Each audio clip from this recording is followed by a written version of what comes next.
ಬಿಜಾಪುರ ಜಿಲ್ಲೆಯ ಮುಗಳಖೋಡ ಮಠದಿಂದ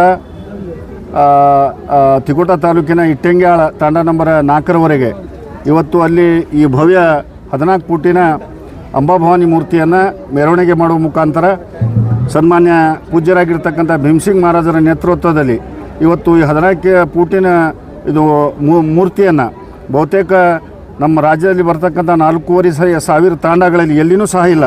ಇವತ್ತು ಇಟ್ಟಂಗ್ಯಾಳ ತಾಂಡದ ಪರಮ ಪೂಜ್ಯ ಭೀಮಸಿಂಗ್ ಮಹಾರಾಜರು ಈ ಮೂರ್ತಿಯನ್ನು ಸಾಕಷ್ಟು ಪ್ರಯತ್ನ ಮಾಡಿ ಅವರು ಹಣ ಖರ್ಚು ಮಾಡಿ ಸಾಕಷ್ಟು ಶ್ರಮಪಟ್ಟು ಈ ಮೂರ್ತಿ ಮಾಡಬೇಕಾದ್ರೆ ಭಾಳಷ್ಟು ಕಷ್ಟಪಟ್ಟಿದ್ದಾರೆ. ಅವರಿಗೆ ನಮ್ಮ ಬಂಜಾರ ಸಮಾಜದ ಎಲ್ಲ ಭಕ್ತಾದಿಗಳ ಪರವಾಗಿ ಮತ್ತು ಎಲ್ಲ ವರ್ಗದ ಜನರ ಪರವಾಗಿ ಅವರಿಗೆ ಅಭಿನಂದನೆಯನ್ನು ಈ ಸಂದರ್ಭದಲ್ಲಿ ಹೇಳಲಿಕ್ಕೆ ಬಯಸ್ತೇನೆ. ಯಾಕಂತಂದರೆ ಇಷ್ಟು ಮೂರ್ತಿ ಮಾಡಿ ಈ ದೇವರನ್ನು ಅಲ್ಲಿ ಕಟ್ಟಿ ಮಾಡಿ ಅಲ್ಲಿನೂ ಸಹ ಸ್ಥಾಪನೆ ಮಾಡಿಕೊಂಡು ನಾಳೆ ಅದನ್ನು ಸ್ಥಾಪನೆ ಆಗ್ತದೆ, ನಾಳೆ ಭವ್ಯ ಜಾತ್ರೆ ಆಗ್ತದೆ. ಇದಕ್ಕೆ ಸಾಕಷ್ಟು ಲಕ್ಷಾನುಗಟ್ಟಲೆ ಜನ ಪಾಲ್ಗೊಳ್ಬೇಕು.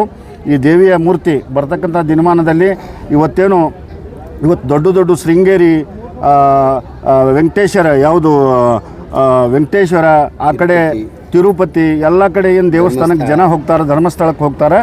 ಆ ಥರ ಇವತ್ತು ಈ ಅಂಬಾಭವಾನಿ ದೇವರ ಪವಿತ್ರ ಸ್ಥಳ ಆಗಿ ಮಾರ್ಪಡ್ತದೆ. ಇದಕ್ಕೆ ಎಲ್ಲರೂ ಸಹ ಸಹಕರಿಸಬೇಕು, ಭಕ್ತಾದಿಗಳು ಪಾಲ್ಗೊಂಡು ಪುನೀತರಾಗಬೇಕಂತೇಳಿ ನಾನು ವಿನಂತಿ ಮಾಡ್ಕೊಳ್ಳಿಕ್ಕೆ ಬಯಸ್ತೇನೆ.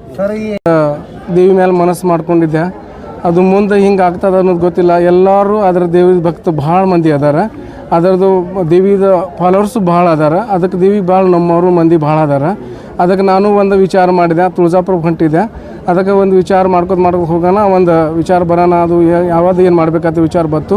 ಅದಕ್ಕೆ ದೊಡ್ಡದು ಮೂರ್ತಿ ಮಾಡ್ಬೇಕಂದ್ರೆ ಒಂದು 2-3 ವರ್ಷ ತಿರುಗಾಡಿನಿ, ಎಲ್ಲಿ ಮಾಡ್ತಾರೆ ಅನ್ನೋದು. ಆಗ ಒಂದು ಕನಸಿನಾಗ ಬಂದು ಅದು ಹೇಳೋದು, ಈ ದಿಶೆಗೆ ಹೋಗು, ಅಲ್ಲಿ ಯಾರು ಮಾಡ್ತಾರತ್ತ ಅನ್ನೋದು ಭಾವನೆ ಬತ್ತು. ಬರೋಣ, ನಾ ಹೋಗಿ ಅದು ಎಲ್ಲ ಮಾಡ್ಕೊಂಡು ಬಂದೀನಿ. ಮತ್ತು ಮಾಡ್ಕೊಂಡು ಡೈರೆಕ್ಟ್ ಅದು ದಿಶಾ ಮೇಲೆ ಹೋಗಿದ್ದು ಮಾಡ್ಕೊಂಡು ಬಂದೀನಿ. ಮತ್ತು ಎಲ್ಲರೂ ಅದು ಆ ದೇವಿದು ಭಾಳ ದೊಡ್ಡ ಪವಾಡ ಐತಿ.